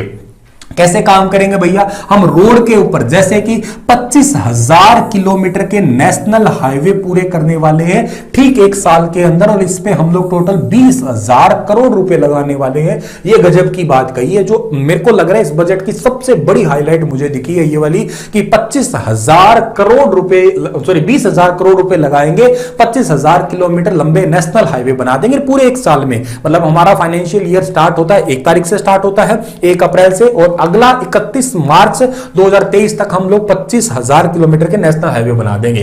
रेलवे में जो एक कवच नाम की परियोजना है जिसके तहत जो है ना पटरी वगैरह या रेलवे सिक्योरिटीज वगैरह के तहत काम कर रहा है, और 2,000 किलोमीटर का दायरा बढ़ेगा और 400 नई वंदे भारत एक्सप्रेस ट्रेन चलेगी। ये एक सीधा सा सवाल बन सकता है कि भारत ने ये भारत के बजट में कितनी नई जो वंदे भारत एक्सप्रेस ट्रेन है चलाने की बात की है, तो टोटल कितनी है जी? 400 नई ट्रेन चलाने की बात की गई है। एयरपोर्ट्स जो है ना इसके तहत भी काम किया जाएगा, एविएशन हब को बढ़ाया जाएगा, बंदरगाहों को जो है ना वो भी इससे कनेक्टिविटी को सुधारा जाएगा, ट्रांसपोर्ट है, वाटरवेज है, और एक सबसे इंपॉर्टेंट बात है लॉजिस्टिक इंफ्रा जिसमें लाइव ट्रैकिंग का मोड ऐड ऑन किया जाएगा। प्रधानमंत्री नरेंद्र मोदी ने अपने भाषणों में कई सारी रैली वगैरह, मैं वैसे रैली में इंटरेस्टेड नहीं हूं लेकिन मैं उनके भाषण सुनता हूं, और सुनने का कारण है क्योंकि मैं करंट अफेयर का टीचर हूं, तो क्या पता है उनकी कौन सी बात में करंट अफेयर फंस जाए, इसलिए बस बोर होके सुनना ही पड़ता है कि महाराज कई बार तो क्या होता है वो बोल देते यूं, भाइयों और बहनों, फिर चुप बोल दे महाराज भाइयों बहनों के आगे बोल दे, पता है इस बात का तो फिर भी सुनना पड़ता, करें क्या, उनकी तो गुना 2 नहीं, मैं कह रहा हूं कई बार ऐसी कोई वीडियो मिल जाए, मैं कह रहा हूं गुना 50 हो तो सुन के लगता है कि हाँ आप थोड़ा ठीक बोलेंगे, वो गुना 2 में पता नहीं लगता, भाइयों और बहनों देखते तो वही रहते हैं वैसे भी वो, ठीक है। चलो नहीं मैं बेइज्जती नहीं कर रहा, ठीक है ना, मैं बेइज्जती नहीं कर रहा, मैं बता रहा हूं कि तुम सोचो कि मैं कुछ कर रहा हूं, मैं तो बता रहा हूं, मेरे साथ तो बेइज्जती है, बता रहा हूं बात। हाँ ये क्या होता है सर लॉजिस्टिक के बारे में आप थोड़ा ये बताओगे। देखो क्या होता है कि जैसे एग्जांपल देता हूं, मैं किस चीज का एग्जांपल दूं, ठीक है, मैं इसी का एग्जांपल देता हूं, ये डिजिटल दुल्हनिया की बात करता हूं। डिजिटल बोर्ड मेरे लिए बहुत सपनों का ही था, ठीक है ना। देखो मुझे जो चीज, आपके भी जिंदगी में कोई ऐसी चीजें होती है जिस चीज को आप लोग ट्रैक करते हो, मंगवाते हो, बहुत उम्मीदों से वेट कर रहे होते हो कि वो चीज आए वो चीज आए। मेरे लिए डिजिटल बोर्ड एक उम्मीद थी, एक सपना था, मैं भी देखा करता था किसी के चैनल को, किसी को पढ़ाते हुए कि वो डिजिटल बोर्ड पे पढ़ा रहा था, वो यूं यूं कर रहा होता था, मेरे भी अंदर फील आता था कि यार मैं भी यूं यूं करके पढ़ाऊं, मैं भी ऐसे ऐसे करूं, मैं भी ये लाल पीले हरे पेन बदलूं, ठीक है ना, ऐसा देखो होता ही है, ठीक है। तो भी ये मेरे लिए था, तो जिस दिन मैंने इसको ऑर्डर किया ना तो मैंने इसको ट्रैक करना स्टार्ट कर दिया।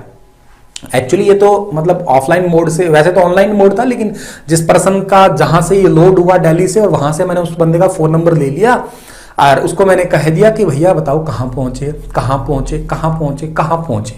पूरी रात मैं उसको कहा था आजा आजा, रात को 1:30-2 बजे के आसपास मेरे पास पहुंचा था ये दिल्ली से। फिर बाद में ऐसे ही आप अमेजोन से कोई सामान मंगाते हो तो उसको ट्रैक देखते रहते हो, कहां पहुंच गया कहां पहुंच गया कहां पहुंच गया, लेकिन हमें वो लोकेशन केवल जगह बताता है। जैसे मैंने इसको पूछा तो उन्होंने केवल जगह बताई कि सर मैं आ रहा हूं, रुक जा भाई साहब, आ रहा हूं, रोहतक पहुंच गया, मैम आ लिया, आंसी आ लिया, आ गया बता रहा हूं।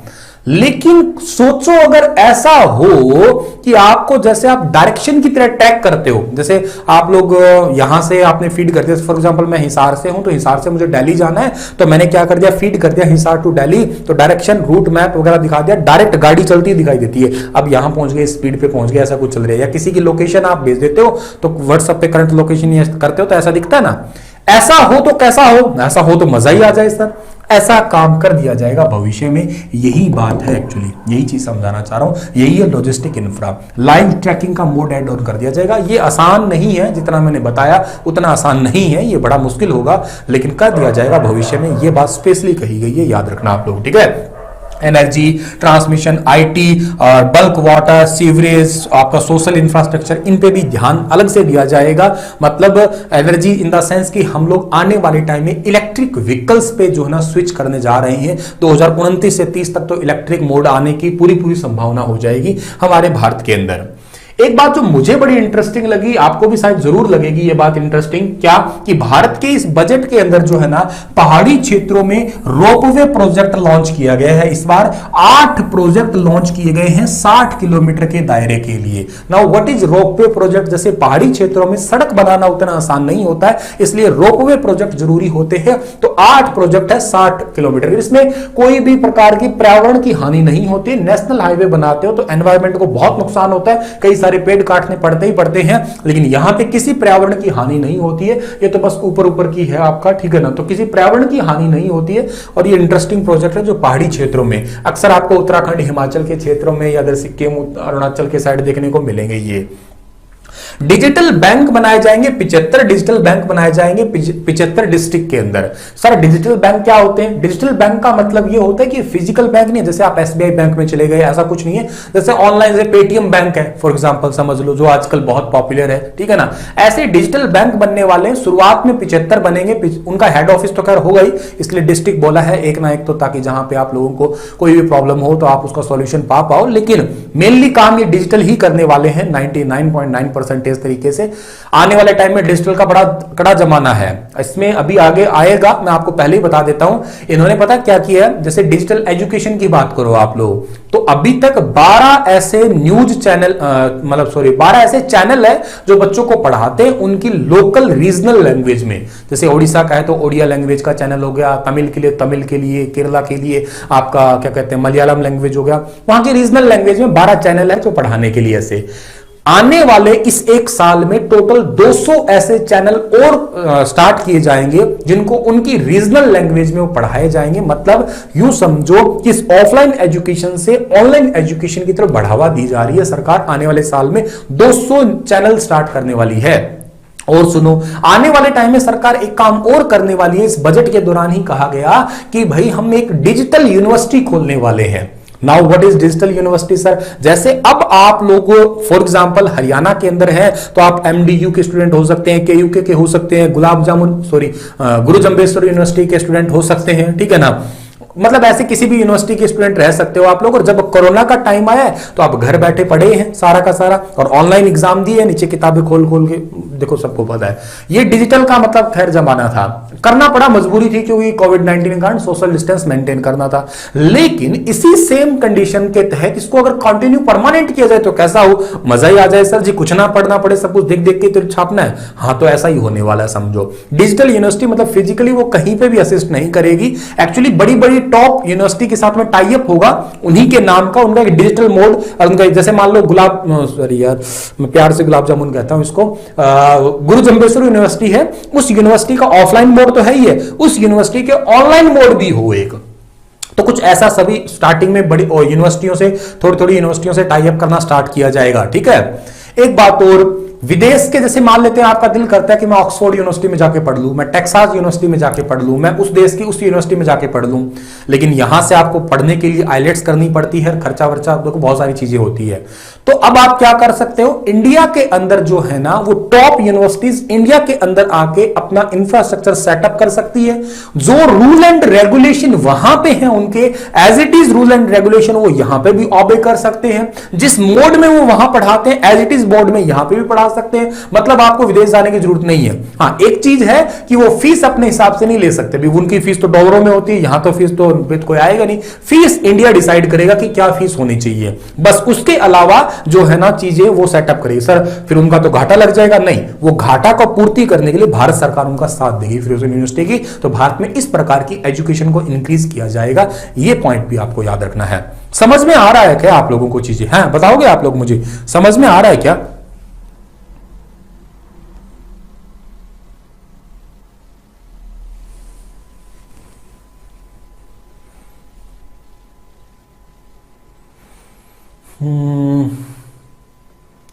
ये क्या बातें कर रहे हो यार आप लोग?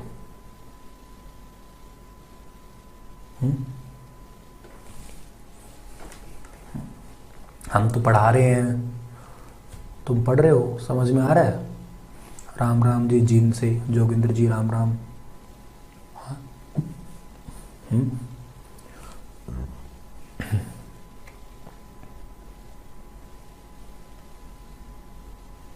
कहाँ से राम? दमतान साहिब से राम राम, राम राम जी, राम राम। चलो एक बार जितने भी लोग हो ना सारे शेयर वेयर जरूर कर देना यार है। चलो ठीक है जी, आगे बढ़ते हैं हम लोग, ठीक है। ठीक है, भारत के सभी पोस्ट ऑफिस को जो है ना वो कोर बैंकिंग के अधीन जो है ना लाया जाएगा। अब ये क्या होता है सर? बैंकिंग लाइन के अंदर एक इंटरेस्टिंग बात है, आपको पता होगा शायद, वैसे जितने भी पोस्ट ऑफिस है ये बैंकिंग का भी काम करते हैं, मतलब इनका पैसा वैसा का लेन देन वगैरह, पोस्ट ऑफिस बैंक भी होते हैं।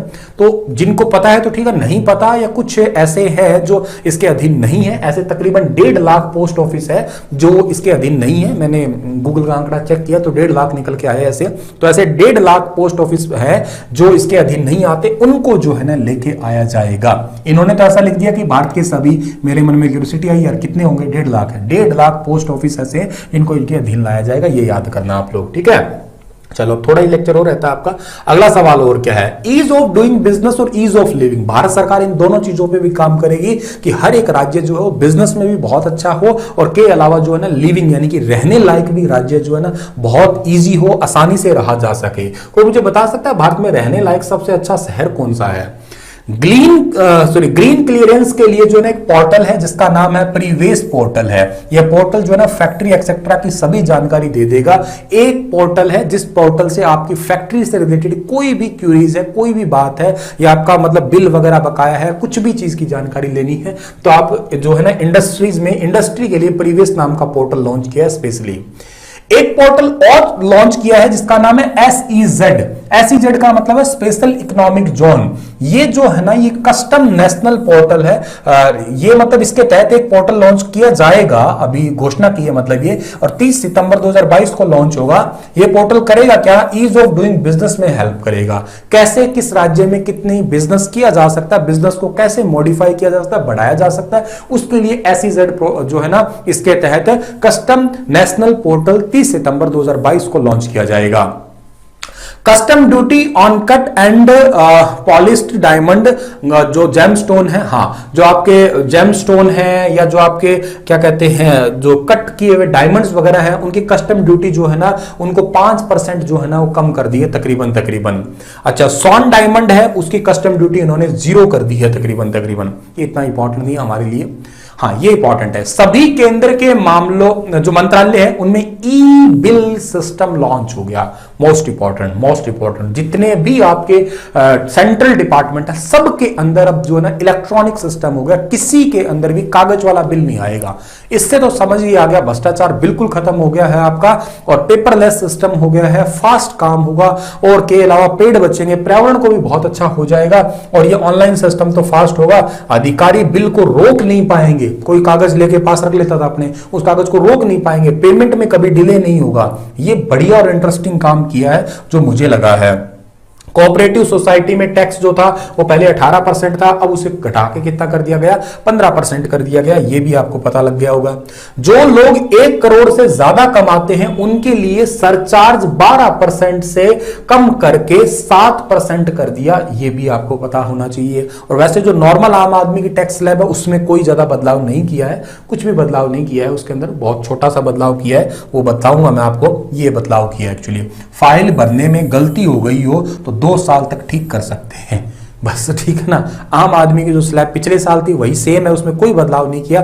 ये बदलाव है, देख लो कितना कैब, मतलब यूं समझो कि पहाड़ के आगे राई लेके खड़े हो आप लोग। फाइल भरने में अगर गलती होगी तो 2 साल में कोई गलत नाम लिख दिया तो उसे ठीक कर सकते हो, बस इतना काम है, पहले ये था नहीं। रक्षा में अब तक 58% खरीदारी भारत से होती थी, भारत से मतलब स्वदेशी सामान, अब इसे बढ़ा के 68% कर दिया गया है रक्षा मंत्रालय के अंदर। ये भी याद करना है आपको। ये भारत एक अपनी वर्चुअल करेंसी है वो लॉन्च करने वाला है, ठीक है। हाँ ये इंटरेस्टिंग है और ये थोड़ी चर्चा में भी बात चल रही है, इसको सुनो आप लोग। क्या है? वर्चुअल डिजिटल एसेट का टैक्स 30% लगेगा। ये आज पूरे दिन भर में चर्चा में चल रहा था। क्या है सर ये वर्चुअल? जैसे आप लोग ना क्रिप्टो करेंसी की तरफ समझ लो, खैर टैक्स मतलब इसमें बजट में कहीं क्रिप्टो का नाम नहीं लिया था, ये मैंने लिखा ताकि तुम्हें समझ आ जाए। बजट में ये नाम था, वर्चुअल डिजिटल एसेट्स लिखा हुआ था। इसका मतलब पता क्या है? इसका मतलब ये कि मान लेते एग्जांपल से आपने कोई 25 लाख के शेयर खरीदे, ठीक है ना, और आपने उसे बेच दिए 35 लाख में। ऐसा हो सकता है? हाँ ऐसा हो सकता है, कोई दिक्कत नहीं है, ठीक है ना। मार्केट में उतार चढ़ाव हो जाता है, लोग रातों रात अमीर हो जाते हैं, ठीक है। आपने मतलब कितना 10 लाख रुपए कमा लिए। सरकार ये कहेगा इसका 30% मुझे दो, मतलब 3 लाख रुपए मुझे भी दो। तुम रातों रात अमीर हो रहे हो, कुछ पैसा मुझे भी दो आप लोग, ठीक है। ये है आपका, आपके फायदे पे 30% अब सरकार लेगी। इस प्रकार का वर्चुअल जैसे आप लोग कमाई वगैरह करते हो इसमें आपका टैक्स लगेगा। ये जैसे आने वाले टाइम में डिजिटल रूपी के नाम, मतलब डिजिटल रूपी नहीं लेकिन क्रिप्टो करेंसी जैसी भारत का आरबीआई खुद लॉन्च करने वाला है, आपको ये भी मैं बता देता हूं। ये भी एक इंटरेस्टिंग बात है आपकी, ठीक है। चलो सर देखो, डिजिटल रूपी लाने का विचार है, मतलब ऐसा ऐसा कुछ आपका। खेती बाड़ी की इन्होंने कोई बात नहीं करी थी इस बार, बहुत ज्यादा कोई खास बात नहीं की थी, बेसिक बात बताई थी इन्होंने कि 3.9% ग्रोथ के साथ में है। फूड जो ग्रेन है वो 300 से ज्यादा बढ़ गया। कोई ज्यादा बात नहीं की जो बात करी जाए। हाँ एक ये बात की थी कि गंगा नदी के 5 किलोमीटर के एरिया में ना ऑर्गेनिक खेती करेंगे। और अगली लाइन ताई जी ने ये पढ़ी थी कि उसके पास में ना हम ड्रोन के माध्यम से छिड़काव भी करेंगे। तो मुझे तो यह बात कतई नहीं समझ में आई कि गंगा नदी के आसपास 5 किलोमीटर के एरिया में ऑर्गेनिक खेती करेंगे और कहा कि ड्रोन के माध्यम से पेस्टिसाइड का छिड़काव होगा। तो जब स्प्रे छिड़क दोगे ताई तो ऑर्गेनिक खेती कहां से रहेगी? खैर मुझे समझ में नहीं आई, आप में से कोई समझदार है तो बता देना इस बात को कि ये क्या है क्या नहीं है आपका, ठीक है ना? ठीक है, ठीक है जी। अब एमएसएमई की बात बताते हैं। एमएसएमई जो आपके छोटे मझले उद्योग है उनके बारे में, इमरजेंसी क्रेडिट लाइन गारंटी, इस योजना का नाम है कि इस योजना को मार्च 2023 तक बढ़ा दिया गया। एक्चुअली ये योजना लॉन्च की गई थी कोविड-19 के दौरान, ठीक है ना, ताकि मझले उद्योग डूब ना जाए, उसी के लिए इमरजेंसी क्रेडिट लाइन गारंटी योजना, इस योजना को आगे बढ़ा दिया मार्च 2023 तक और 50,000 करोड़ जो है ना बजट बढ़ा के 5 लाख करोड़ कर दिया एमएसएमई यानी कि छोटे उद्योगों के लिए। एक बात और इंटरेस्टिंग करी गई क्या कि ये जो उद्यम है, ई श्रम है, नेशनल करियर है, नेशनल करियर सर्विस है, असीम है, ये छोटे छोटे पोर्टल है जो कि जैसे ई श्रम पोर्टल बताता हूं क्या है, असंगठित मजदूर है जिनके पास फिक्स काम नहीं होता, दिहाड़ी मजदूरी करते, फिक्स काम नहीं होता, उनके लिए उनको रोजगार देने के लिए पोर्टल है, लेकिन पता नहीं होता सबको। इसलिए जितने भी पोर्टल है जो मजदूरों को जॉब दे रहे हैं या छोटे मझले उद्योगों में काम मिल रहा है, उन सभी को मिक्स करके इंटरलिंक कर दिया जाएगा ताकि जॉब किसी को मिलनी हो तो बहुत आसानी से जो है ना वो जॉब लग सके। ये बात तुम्हें पता होनी चाहिए। अब कुछ लास्ट के पल आ जाते हैं हमारे, ठीक है ना, बिल्कुल लास्ट के पल आ जाते हैं हमारे। इस पल के बारे में बात करते हैं। ये चीजें मैं आपको बता चुका हूं सारी, कहां से पैसा आता है, कहां पैसा जाता है, कैपिटल वाली, पूंजीगत वगैरह, ये मैप वगैरह सारे हो चुके हैं आपके, घाटे वगैरह की बात ये मैंने साफ साफ सिंपल शब्दों में आपको बताया है, ठीक है ना, ठीक है ना। ये चीजें होगी आपकी, ये कहां से पैसा लिया, घाटा वगैरह बता चुका हूं मैं आपको, ठीक है ना, कहां, ठीक है, और ये चीजें समझा चुका हूं, राज्यों को कितना वगैरह वगैरह देना है, ठीक है, हो गया हमारा, ठीक है जी। और ठीक है, ये भी हो गया हमारा चैलेंज, ठीक है, ठीक है, इसको नहीं, इसको नहीं,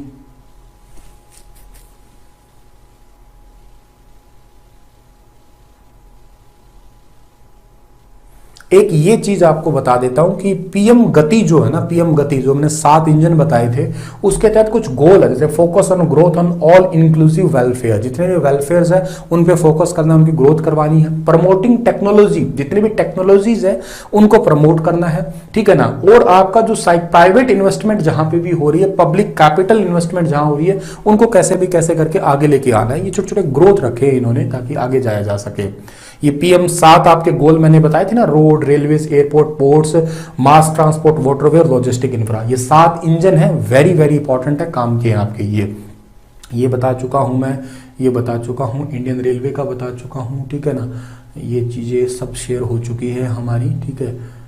और खेती बाड़ी का तो कुछ ज्यादा बात करी नहीं, प्रीवियस पोर्टल बता चुका हूँ, एमएसएमई तक के ये बता चुका हूँ, 68% हो गया, टैक्स प्रपोजल तो कुछ सब बता दिया, ठीक है ना।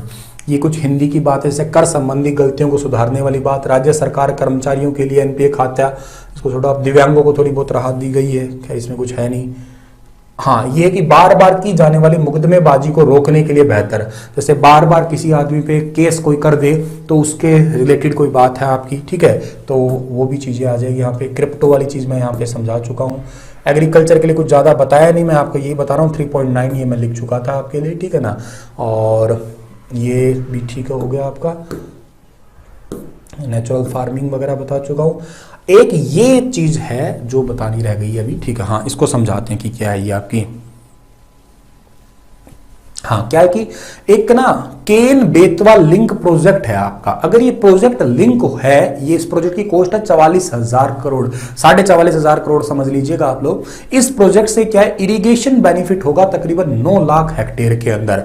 एक जो है ना पीने का पानी लगभग 62 लाख लोगों को मिल जाएगा। 103 मेगावाट हाइड्रो पावर प्रोजेक्ट बनेगा, 27 मेगावाट सोलर पावर जनरेशन मिलेगा। ये प्रोजेक्ट से अगर अच्छा सा हो जाता है, अगर ये पूरा हो जाता है, एमएसएमई वाली सारी बात बता चुका हूं, ये प्रोजेक्ट वाली सारी बातें बता चुका हूं मैं, ठीक है जी। हाँ, यहां से आगे थोड़ी थोड़ी चीजें आपको समझना अब स्टार्ट करना पड़ेगा आपको, ठीक है ना। ये थोड़ी चीजें रहती है हमारी यहाँ पे। और हाँ, प्रधानमंत्री नरेंद्र मोदी जो है ना, जब से प्रधानमंत्री बने तब से उन्होंने स्किल डेवलपमेंट प्रोग्राम पे बहुत ध्यान दिया है, स्किलिंग पे बहुत ध्यान दिया कि जितनी स्किल बढ़ेगी, कौशल बढ़ेगा, उतना ही रोजगार जो है ना बढ़ पाएगा। तो वो स्किल प्रोग्राम विल बी जो है ना रीओरिएंटेड, जो पहले लॉन्च किए गए हैं उनको अब किसी और उद्देश्य से, क्योंकि वक्त बदल गया है तो उनको और उद्देश्य से जो है ना लॉन्च करने वाला है। Skilling, upskilling, reskilling of our youth, digital dash e portal जो है ना एक लॉन्च किया गया है नया स्किल प्रोग्राम के तहत। इसको भी बात आप लोगों को यहां से याद करना है। वुमेन के लिए डेवलपमेंट प्रोग्राम इन्होंने लॉन्च किया है, मिशन शक्ति, ठीक है ना। महिलाओं के लिए स्पेशली एक मिशन आपका वात्सल्य, एक पोषण 2.0, तीनों वेरी वेरी इंपॉर्टेंट है, याद करना। महिलाओं के लिए बजट में ये 3 आपके प्रोजेक्ट है जो तीनों लॉन्च किए गए। एजुकेशन के अंदर ही आप स्किल वाला एक तो पॉइंट ऐड करोगे। दूसरा है national skill qualification framework to be aligned with dynamic industries need, ठीक है ना। Digital ecosystem for skilling and livelihood e portal to be launched to enable citizen to skill and reskill and upskill with enable discovery for relevant job, enterprise and entrepreneurship है या opportunities है। तो skill के लिए तो यही benefit है, अगर स्किल बढ़ गई है, किसी की स्किल पे सुधार वगैरह किया है तो उसको जॉब पाने में बहुत अच्छा होगा और भारत के अंदर एम्प्लॉयमेंट है वो बढ़ जाएगी। एजुकेशन की पर्टिकुलर बात कर रहे हैं, सारी बात करूंगा यार, ऐसी क्या बात है। गुरुजी 2000 क्या है सर, एजुकेशन के बारे में भी कोई बातें नहीं है क्या? सारी बातें आएंगी, अगर थोड़ा धैर्य रखोगे तो सारी बातें आएंगी, क्यों नहीं आएगी। ये रहा एजुकेशन की, देख लो। One class one TV channel programme of PM e Vidya to be expanded from 12 to 200 TV channels. मैंने अभी बताई थी तुम्हें वर्बली, मैंने कहा था आगे लिखी हुई भी आएंगी, बताऊंगा। एक प्रोग्राम है जिसका नाम है 1 class 1 TV channel PM e विद्या। इसको एक्सपेंड किया जा रहा है 12 टीवी चैनल से 200 टीवी चैनल तक लेके चला जाएगा, ठीक है। इससे ये होगा कि to enable all state to provide supplementary education in regional languages to children in classes 1 to 12, कि 1 से लेके 12वीं क्लास तक उनकी क्षेत्रीय भाषाओं में एजुकेशन दी जाएगी वाया टीवी चैनल्स। इसका नाम आपको याद रखना है ई विद्या, पीएम ई विद्या योजना के तहत, ठीक है ना। Digital universities to be set up to provide access of student across countries to world class quality universal education with personalised learning experience. ये भी मैंने अभी बताया कि डिजिटल यूनिवर्सिटी जो है ना वो सेटअप की जाएगी। वर्ल्ड क्लास यूनिवर्सिटी का जो बेनिफिट है आपको घर बैठे मिल सकेगा, वो सारी फैसिलिटीज, वो सारी सेम एजुकेशन आप डिजिटल वे से जो है ना वो पा सकेंगे। ये भी बात इंपॉर्टेंट है। नेटवर्क हब बन जाएगा, बड़ी बड़ी यूनिवर्सिटियों से बात की जाएगी, ठीक है।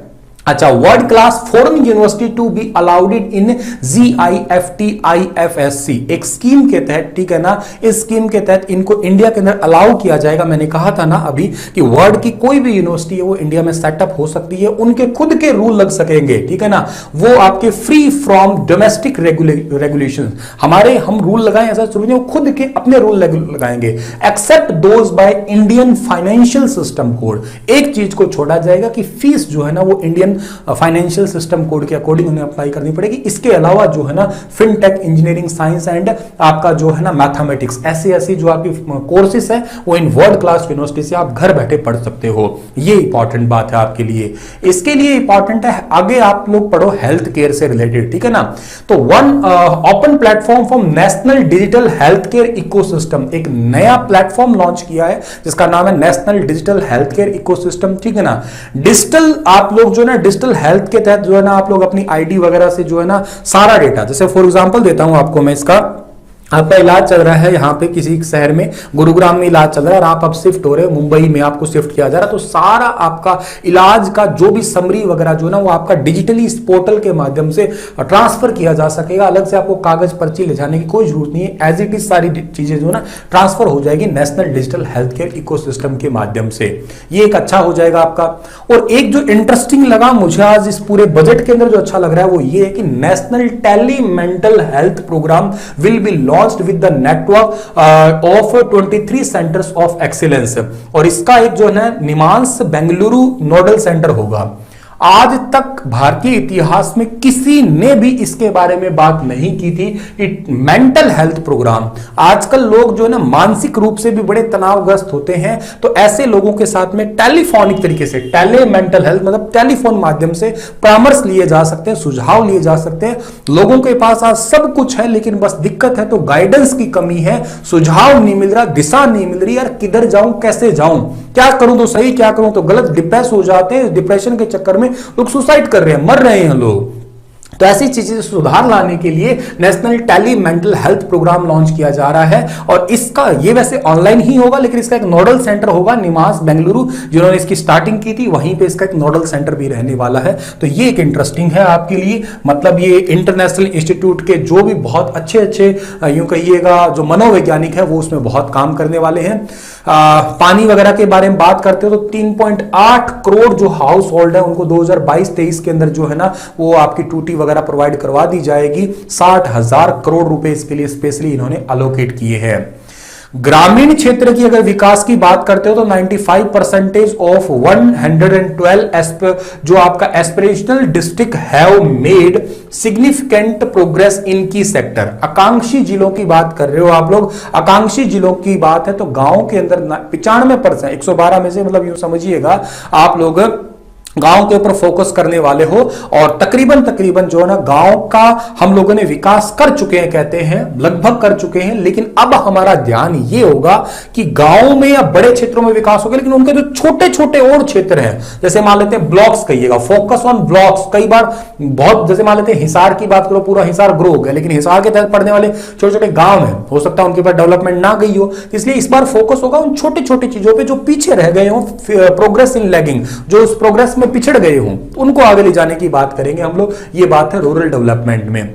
अच्छा, एक नई स्कीम लॉन्च की है, हो सकता है आपके पेपर में पूछ ली जाए। वाइब्रेंट विलेज प्रोग्राम एक लॉन्च किया गया है नया, टू बी इंट्रोड्यूस, नया इंट्रोड्यूस किया गया है to bring development gains of village on the northern border. अगर आपको यह पूछा जाए कि वो गांव जो नॉर्थ मतलब कि उत्तरी भारत के केवल बॉर्डर एरिया पे है, जैसे कि मान लेते राजस्थान का कोई गांव हो सकता है आपका, ठीक है, पंजाब का कोई गांव हो सकता है, तो जो उत्तर भारत के अंदर और जो आपका बॉर्डर के ऊपर पड़ता है, मेनली राजस्थान भी चलो पश्चिम का हिस्सा में आ रहा है, उत्तर भारत के जो बॉर्डर पे गांव पड़ते हैं उन गांवों का रोड है या इंटरनेट है, हेल्थ है, एजुकेशन है, इन चीजों में ग्रो करवाने के लिए एक नई स्कीम लॉन्च की जा रही है जिसका नाम है वाइब्रेंट विलेज प्रोग्राम।